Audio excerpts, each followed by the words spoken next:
날마다 솟는 샘물과 함께하는 오늘의 큐티 시간입니다.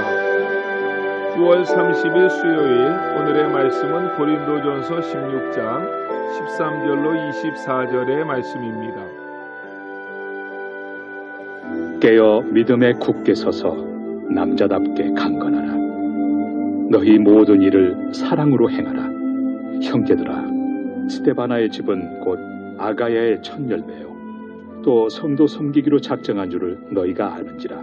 내가 너희를 권하노니 이 같은 사람들과 또 함께 일하며 수고하는 모든 사람에게 순종하라. 내가 스데바나와 부드나도와 아가이고가 온 것을 기뻐하노니 그들이 너희의 부족한 것을 채웠습니다. 그들이 나와 너희 마음을 시원하게 하였으니 그러므로 너희는 이런 사람들을 알아주라. 아시아의 교회들이 너희에게 문안하고 아굴라와 브리스가와 그 집에 있는 교회가 주 안에서 너희에게 간절히 문안하고 모든 형제도 너희에게 문안하니 너희는 거룩하게 입맞춤으로 서로 문안하라. 나 바울은 친필로 너희에게 문안하노니 만일 누구든지 주를 사랑하지 아니하면 저주를 받을지어다. 우리 주여 오시옵소서. 주 예수 그리스도의 은혜가 너희와 함께하고 나의 사랑이 그리스도 예수 안에서 너희 무리와 함께할지어다. 새로운 아침입니다. 여호와 삼마, 하나님은 성전된 우리 중에 계시는 분이십니다. 그동안 우리는 고린도전서 말씀을 가지고 새벽마다 하나님의 음성을 들었습니다. 오늘은 9월의 마지막 날이고 내일부터 새로운 한 달 10월이 시작되는데 10월과 11월은 지난 6월과 7월까지 강해하다가 중단했던 신명기서를 이어가게 될 것입니다. 우리는 지난 8월과 9월 두 달 동안에 고린도전서를 통해 고린도 교회가 직면했던 10가지가 넘는 다양한 문제점들을 살펴보았고 사도 바울은 그러한 문제점들을 말씀 안에서 어떻게 해결해 나가고 있는지를 보았습니다. 사도행전 18장 18절을 보면 사도 바울은 2차 전도 여행 때 고린도 지역에서 1년 6개월간 머물며 복음을 전합니다. 그때 사도 바울의 복음 사역에 절대적인 후원을 해주었던 사람은 천막업자였던 브리스길라와 아굴라 부부였습니다. 1년 6개월 후에 바울이 고린도 지역을 떠날 때 브리스길라와 아굴라 부부도 함께 떠나는 것을 봅니다. 이때부터 이들은 바울의 진정한 동역자로서 그 선교 여행에 큰 힘이 되었습니다. 특히 바울이 어느 지역에 복음을 전하려고 계획할 때 그 지역의 선발대로 가서 기초를 닦아 놓았던 역할을 두 부부가 감당합니다. 고린도를 떠난 바울 일행은 곧바로 에베소로 향했고 바울은 이 두 사람을 에베소에 남겨두고 자신은 자신을 선교사로 파송한 수리아의 안디옥 교회로 돌아와서 2차 선교 여행에 대한 보고를 합니다. 그리고 곧바로 바울은 브리스길라와 아굴라가 있던 에베소로 가서 3차 전도 여행을 그곳에서 하는데 그곳에 두란노 소원을 만들고 3년간 머물며 복음을 전합니다. 바울이 3년간 에베소에서 눈꽃을 사이 없이 바쁘게 하나님 나라 사역을 감당해내고 있을 때 고린도에 세운 고린도 교회는 많은 문제들로 인해서 분열하고 아파했습니다. 하지만 바울의 에베소 사역이 너무나도 바빴기에 고린도 지역을 방문할 시간적인 여유를 가질 수가 없었습니다. 고린도 교회는 문제의 해결 기미가 보이지 아니하고 커져만 가자 고린도 교회 성도였던 글로에는 바울에게 교회 문제를 전하며 도움을 요청했고 얼마 후에는 고린도 교회 담임 목사였던 아볼로가 더 이상 그곳에서 목회하기가 어렵다고 생각하고 바울의 목회를 하고 있는 에베소로 왔습니다. 그리고 바울에게로 간 아볼로를 설득하여 데려가기 위해서 고린도 교회의 지도자들인 스데바나 일행이 에베소로 옵니다. 그 정황을 오늘 본문에서 다시 한번 우리에게 알려줍니다. 고린도전서 16장 12절을 보십시오. 형제 아볼로에 대하여는 그에게 형제들과 함께 너희에게 가라고 내가 많이 권하였으되 지금은 갈 뜻이 전혀 없으나 기회가 있으면 가리라고 말씀합니다. 바울은 목회 사역이 너무 어려워서 포기하고 돌아온 고린도 교회 담임 목회자인 아볼로를 설득하여서 다시 그곳으로 가서 목회를 하라고 권면했지만 아볼로는 지금은 갈 뜻이 전혀 없다고 잘라 말합니다. 그때 고린도전서 16장 17절에 보면 고린도 교회 지도자들 중에 몇 사람인 스데바나와 부드나도와 아가이고가 아볼로를 데려가기 위해서 바울에게 옵니다. 오늘 본문은 이들, 즉 아볼로, 스데바나, 부드나도, 아가이고와 고린도 교회 성도들에게 더 나아가서 이 땅에 문제가 많은 교회들을 향하여 바울은 아비의 심정으로 간곡하게 권면하고 있는 내용을 기록한 것입니다. 13절로 14절을 보십시오. 깨어 믿음에 굳게 서서 남자답게 강건하라. 너희 모든 일을 사랑으로 행하라고 말씀합니다. 13절로 14절에는 4개의 명령형으로 되어 있습니다. 먼저는 깨어라 하는 명령입니다.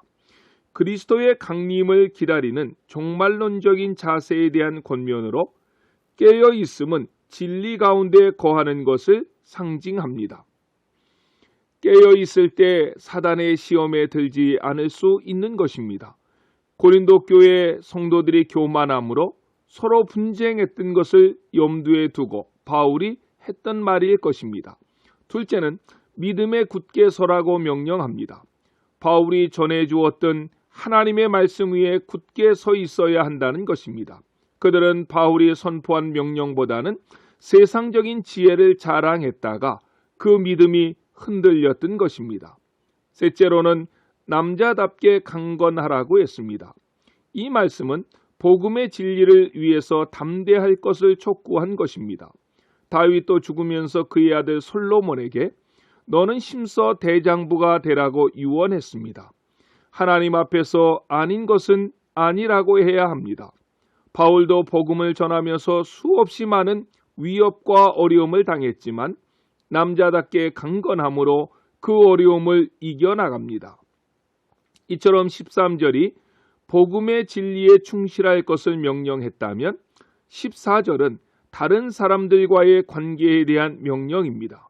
그것은 오직 한 가지인데 모든 일을 사랑으로 행하라는 것입니다. 이 명령은 모든 명령보다 더 중요합니다. Without love, I am nothing. 사랑이 없으면 아무것도 아닙니다. 믿음, 소망, 사랑 이 세 가지는 항상 있을 것인데 그 중에 제일은 사랑이라고 고린도전서 13장 13절에서 말씀했습니다. 고린도 교회가 파당을 짓고 그들의 영적 지도자였던 바울을 무시하고 수없이 많은 문제점을 드러낸 원초적인 이유는 그들이 모든 일을 사랑으로 행하지 않았기 때문입니다.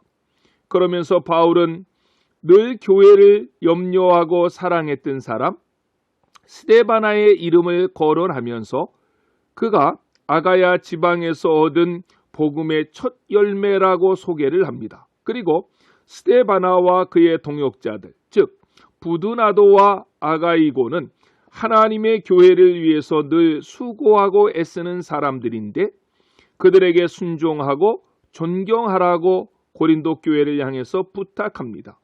그들이 존중되어야 될 이유가 무엇입니까? 18절로 19절 말씀에 보면 그들은 늘 다른 사람들의 부족을 채워주는 사람들이었고 다른 사람들의 마음을 시원케 해주는 자들이었습니다. 우리 교회가 서로에게 그런 역할을 감당하는 복된 교회가 되시기를 간절히 소원합니다. 마지막으로 19절로 24절에서는 문안을 합니다. 특별히 19절에 보면 아굴라와 브리스가가 너희에게 간절히 문안한다고 했습니다. 고린도 교회는 아마도 아굴라와 브리스가의 집에서 시작했을 것이고 아볼로를 고린도 교회에 추천했던 사람이 그들입니다. 그러므로 누구보다도 고린도 교회가 어려울 때에 이 두 사람은 눈물로서 교회를 위해서 기도했을 것입니다. 이 두 사람뿐만 아니라 고린도 교회를 위해서는 아시아에 있는 모든 사람들이 기도하고 있다는 사실을 다시 한번 확인시켜 줍니다. 그리고 마지막으로 바울은 개인적인 문안을 기록하면서 편지를 마무리하는데, 이때 다시 한번 23절에서 교회를 어렵게 하는 자들을 향해 저주를 선포합니다. 그리고 고린도 교회 위에 그리스도의 은혜를 구하고 자신의 참사랑을 전함으로 바울은 고린도 전서를 마무리하고 있습니다. 마지막까지 바울은 고린도 교회를 얼마나 사랑하고 사모했던지를 볼 수 있게 하는 대목입니다. 소망하기는 저희 교회는 문제가 많은 어린아이 같은 교회가 아닌 마지막 때에 깨어있는 교회, 믿음에 굳게 선 교회, 남자답게 강건한 교회, 더욱이 모든 일을 사랑으로 행하는 교회, 그런 교회가 되어서 주님께서 맡겨주신 사명 잘 감당함으로 언젠가 하나님 앞에 섰을 때에 잘했다 칭찬함을 받으시는 저와 여러분들 모두가 되시기를 예수님의 이름으로 간절히 축원합니다. 기도하시겠습니다. 하나님 감사합니다. 너무나도 혼란했던 고린도 교회를 향한 하나님의 결론은 믿음과 사랑과 서로를 향한 위로였습니다. 오늘 하루 우리에게 주어진 삶을 통해서 이 정신이 흘러가게 해 주시옵소서. 우리를 만나는 자마다 믿음과 사랑과 위로를 경험할 수 있도록 우리의 삶을 인도하여 주시고 하나님의 그 말씀을 가지고 하루하루를 버텨내는 우리 모두가 되게 하여 주시옵소서. 오늘부터 한국의 최대 명절인 추석 연휴를 맞이합니다. 모든 가정들을 축복하시고 먼 길 오가는 발걸음이 있다면 운전대를 붙잡아 주시며 세속적인 추석 연휴를 보내는 것이 아니라 온 가족이 함께 모여 하나님께 예배하고 감사하는 복된 추석 연휴가 되게 해 주시옵소서. 예수님의 이름으로 간절히 기도드렸습니다. 아멘.